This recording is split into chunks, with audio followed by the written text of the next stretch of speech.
खाओ जिससे मन की व्यग्रता जो है शांत हो जाए, क्योंकि ऐसे आहार से मन की व्यग्रता को शांत करने वाला दिमाग में इस प्रकार के न्यूरोकेमिकल का सिक्रेशन बढ़ जाता है जो आपके मन को शांत करता है। कितने भी मिट्टी के पट्टी दलाओ, कितने भी कटी स्नान करो, कितने भी कुछ भी करो, जब तक आप अपने आहार को ठीक नहीं करोगे कोई ठीक होने वाला नहीं हो। और जब ये बात समझाई जाती है, बताई जाती है, तो शोर करते हो। आप कर लेना। तो इसलिए अपने आहार को ठीक करना बहुत जरूरी है। आहार शुद्ध होगा, पवित्र होगा, तो आप स्वस्थ होंगे।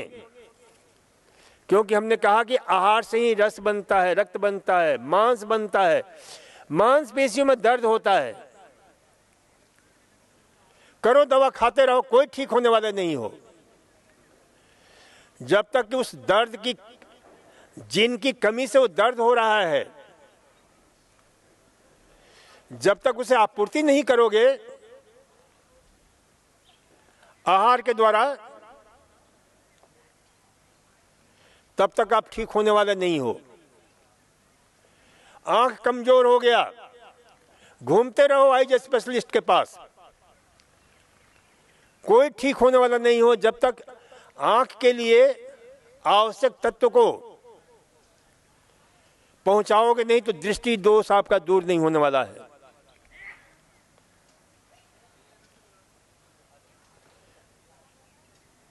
बाल सफेद हो रहे हैं,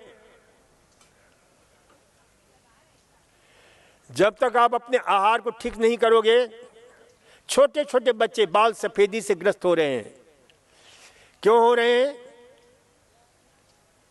तो इन सब की हम चर्चा करेंगे कि कौन से आहार जो है बाल को सफेद करने में, बाल को खराब करने में बहुत बड़ी भूमिका निभाते हैं। आहार ठीक कर लो, सब सही होने लग जाता है। हृदय रोग है, हृदय रोग कोई बचपन से लेकर पैदा नहीं हुए हो, आपने अपने आहार से हृदय रोग पैदा किया है। इसीलिए ध्यान रखो, हमारे पुरखों ने स्पष्ट रूप से कहा है, बिनापि भेजई व्याधि पथ्यादेव निवर्तते, न तो पत बिहनज भेजा नाम सतैरपि। यानी कितने भी प्रकार के दवाइयां खा लो, डॉक्टरों को दिखा लो, आप बिल्कुल ठीक होने वाले नहीं हो। हजारों सतैरपि, सत प्रकार के, नाना प्रकार के। तो इसलिए से ध्यान रखो कि आप अपने आहार को ठीक कर लेते हो तो जो है आप ठीक होने लग जाते हो। अब यहां बहुत सारे लोग जो है ना, 90% लोगों से पूछो यहां जो भर्ती हैं, हड्डी के रोग से ग्रस्त हैं।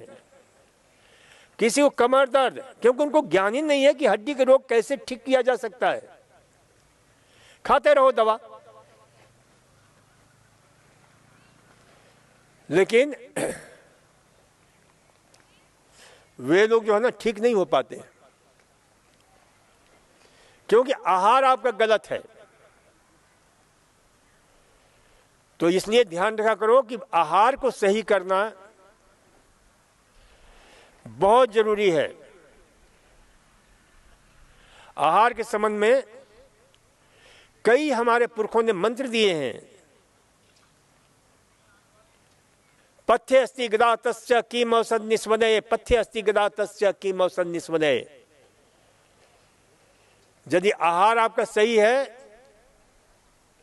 तो दवा की क्या आवश्यकता है, और आहार सही नहीं है तो दवा की क्या आवश्यकता है। तो इसलिए जो है यहां पर मुख्य आधार आहार, और घर जाकर के भी आपको आहार को समझना पड़ेगा।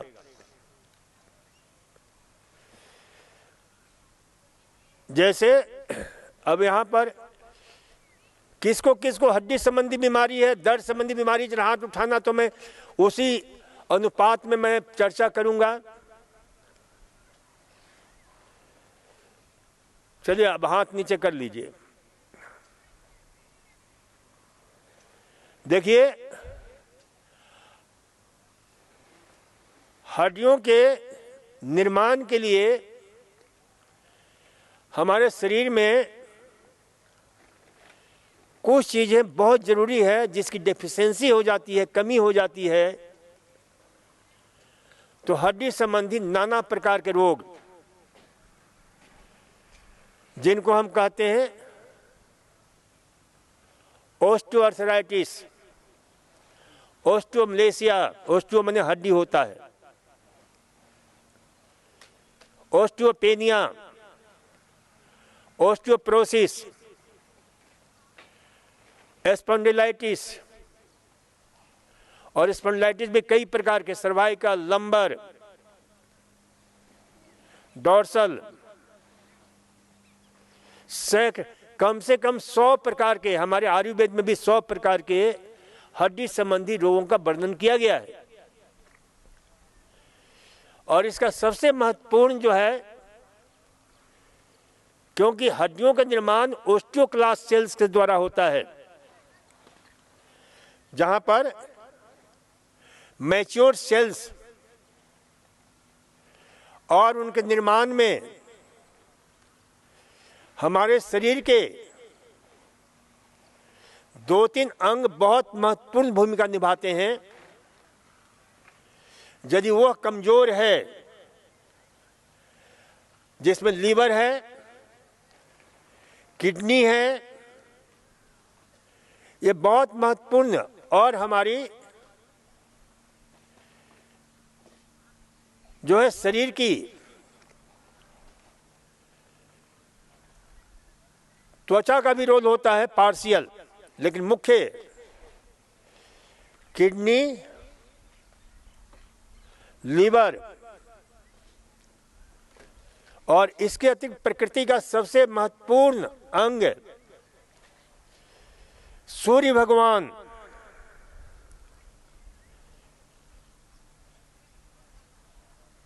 तो ये जो है ना, ध्यान रखो, लीवर को मजबूत होना चाहिए, किडनी को मजबूत होना चाहिए, और आज हम देख रहे हैं कि हर किसी का लीवर डैमेज हो रहा है, किडनी डैमेज हो रहा है, किडनी डिस्टर्ब हो रहा है।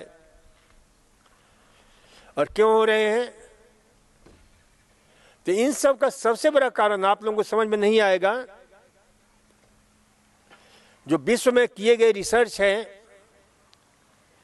कि जितने प्रकार के, कम से कम 235 प्रकार के कॉन्फेक्शनरी फूड पाए जाते हैं, होते हैं, जो बनावटी बनाया जाता है, और जिसमें प्रोसेस फूड, फास्ट फूड, और इनमें वैज्ञानिकों ने, प्रिवेंशन एक जर्नल निकलता है, उसमें ये प्रमाणित किया गया है कि पहले 500 प्रकार के रसायन मिलाए जाते थे, सिंथेटिक रसायन, केमिकल।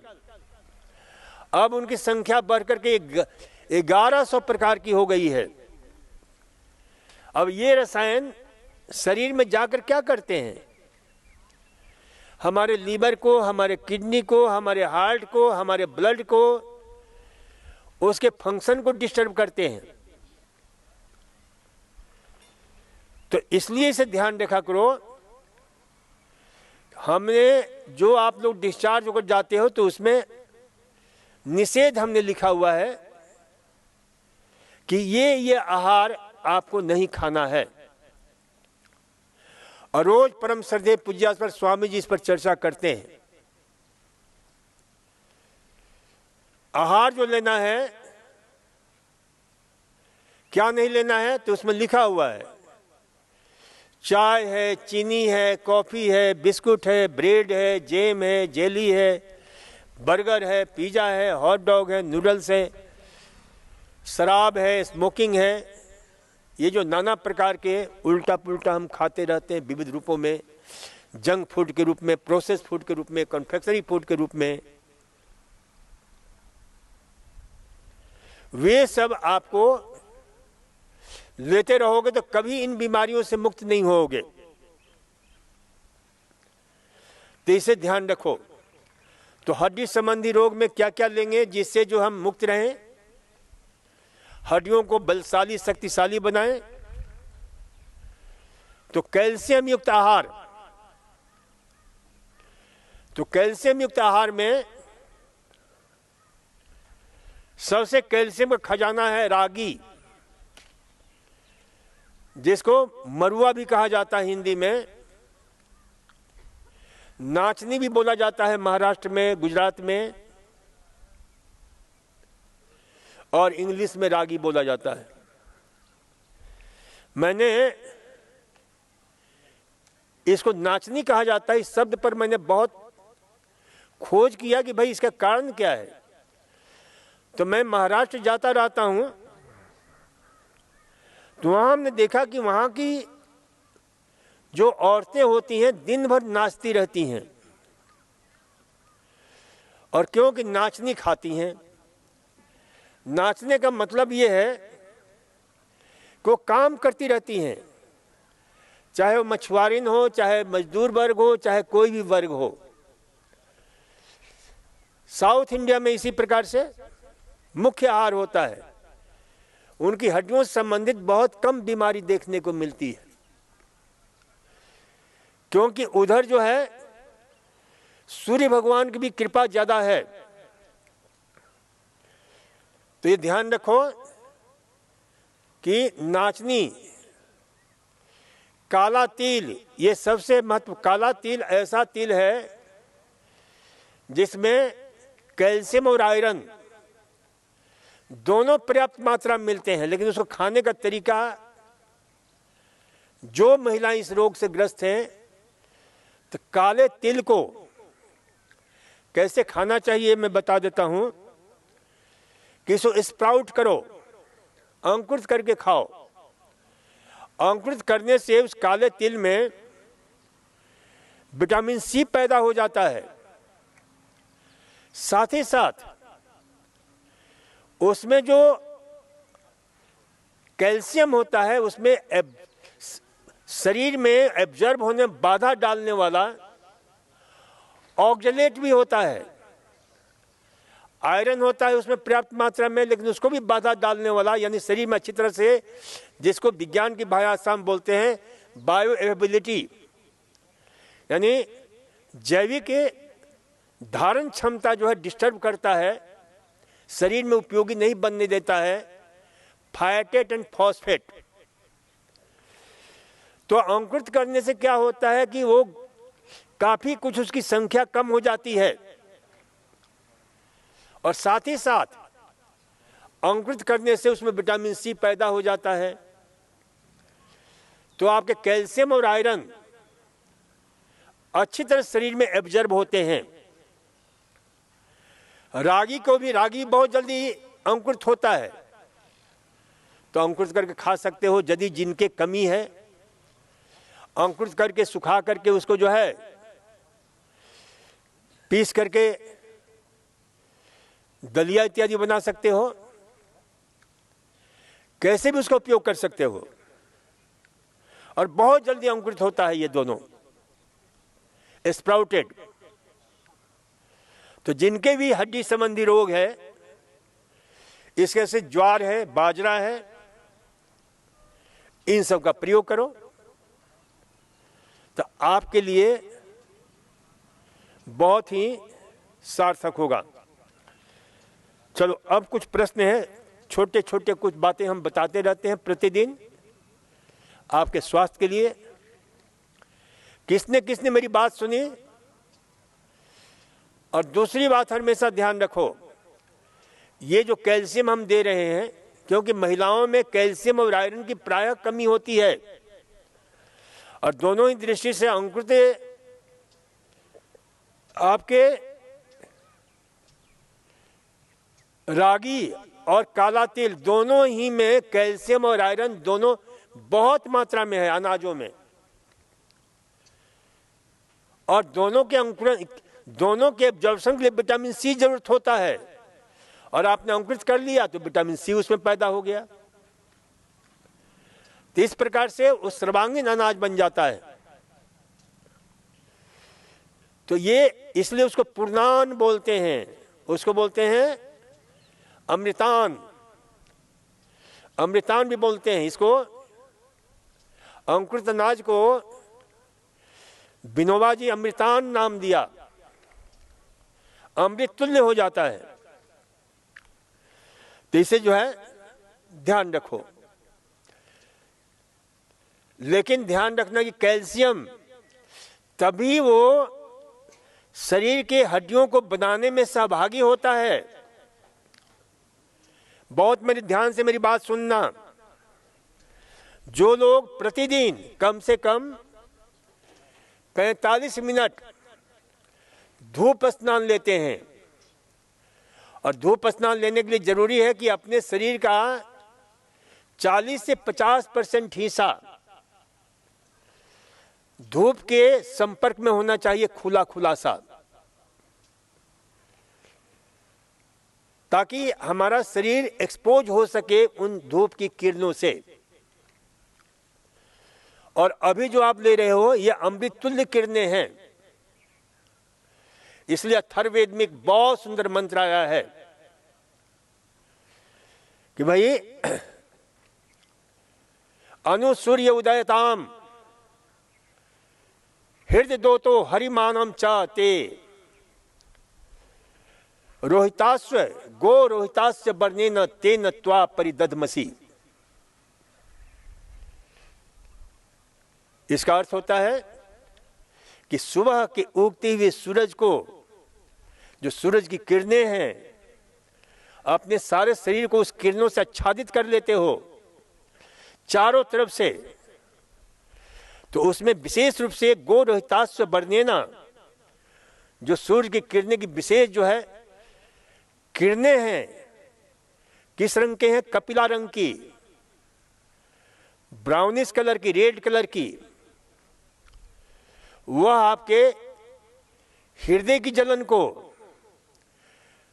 हड्डियों को, चमड़ी के रोगों को यह ठीक करता है। इतना ही नहीं बल्कि मस्तिष्क के रोगों को भी ठीक करता है। दूसरे अथर्ववेद का एक सूत्र है बहुत ही सुंदर, ओद्यनादित्यम शिष्ण रोग अनिनस मेद छेद करश्चैव मेद छेद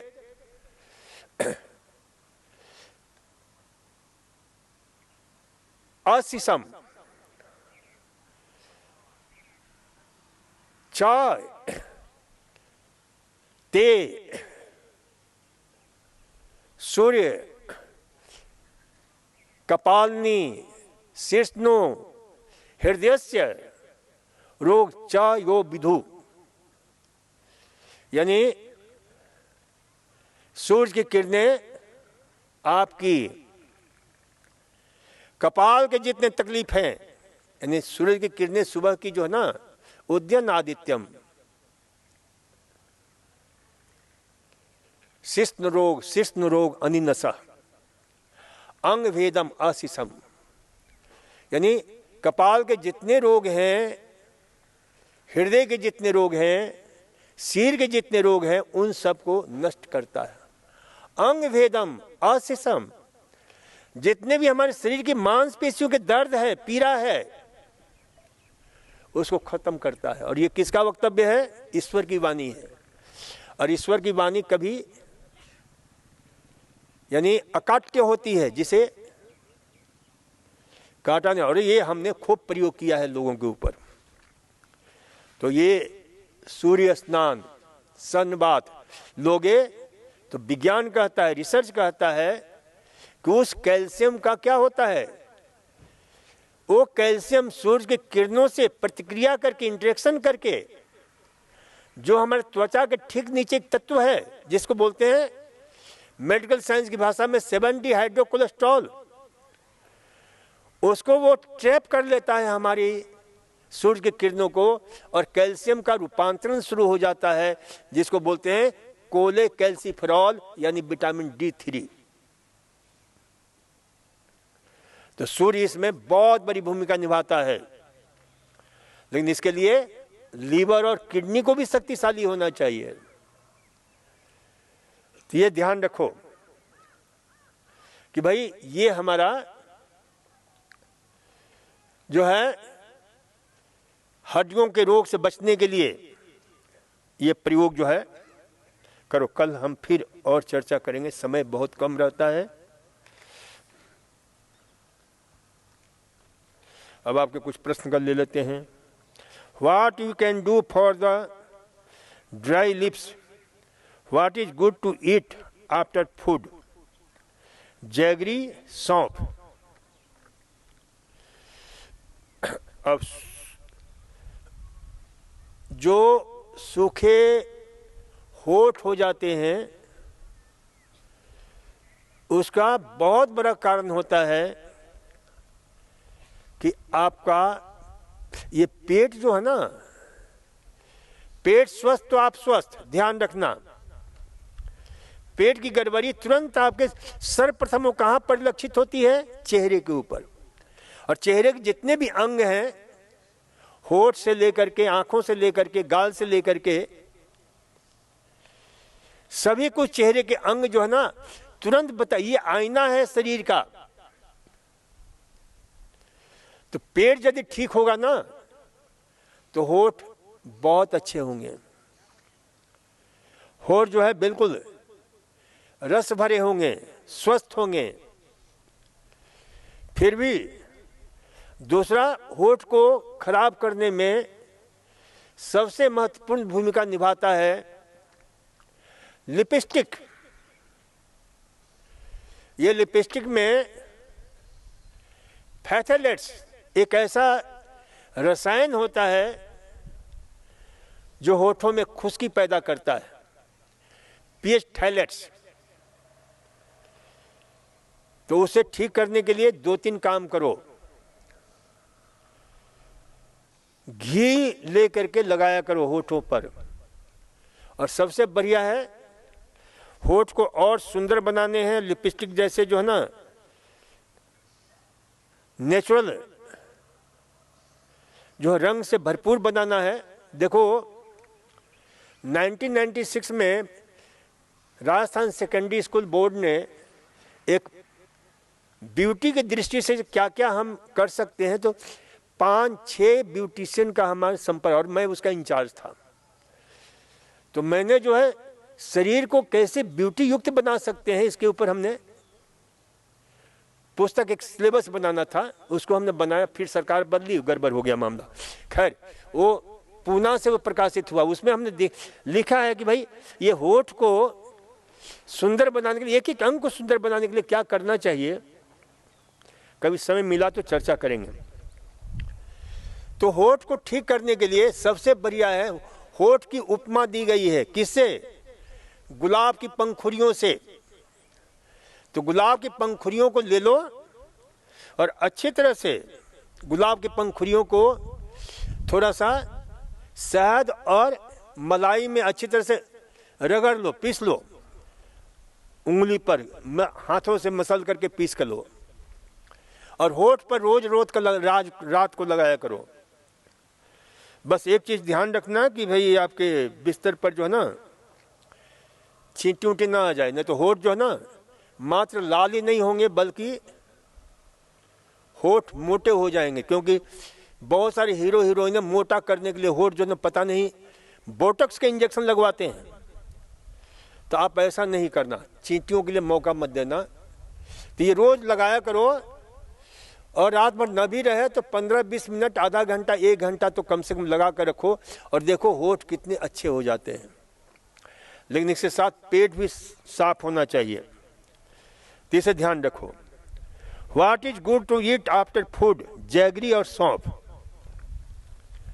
देखो, जैगरी का अपना महत्व है, जैगरी खा लो, अच्छा है, पाचन का काम करेगा।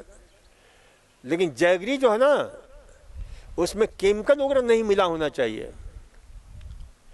सौंफ भी खा लेते तो अच्छा है, सौंफ से। और हम तो कोई चीज नहीं खाते, ना जैगरी खाते हैं ना सौंफ खाते हैं।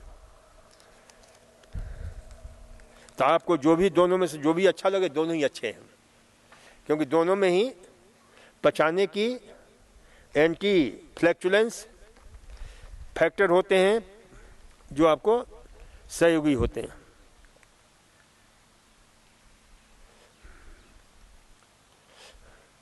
आंखों का ऑपरेशन हो रखा है, और ऑपरेशन कौन कौन हुआ है, क्या हुआ है, थेरेपी कौन कौन सी लें, आई साइट आई ग्रिट ले सकते हैं क्या?